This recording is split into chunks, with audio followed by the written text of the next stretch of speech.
Hello and welcome.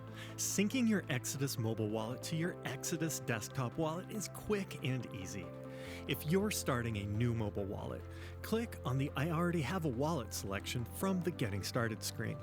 Or if the wallet is already open, press the profile icon and then press Sync from Desktop. Back in your desktop wallet, click on the Settings tab and then select Devices. Then click the Sync Now button from the Sync with Mobile option.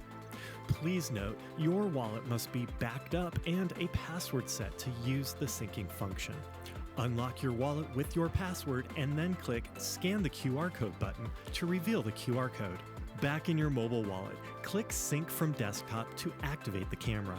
Scan the QR code and then verify if the pairing words on your mobile device match the words on your desktop.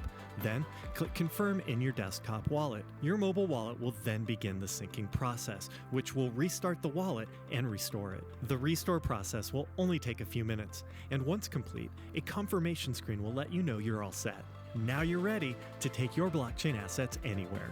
If this video was helpful, please give it a like and subscribe to the channel for more videos from Exodus.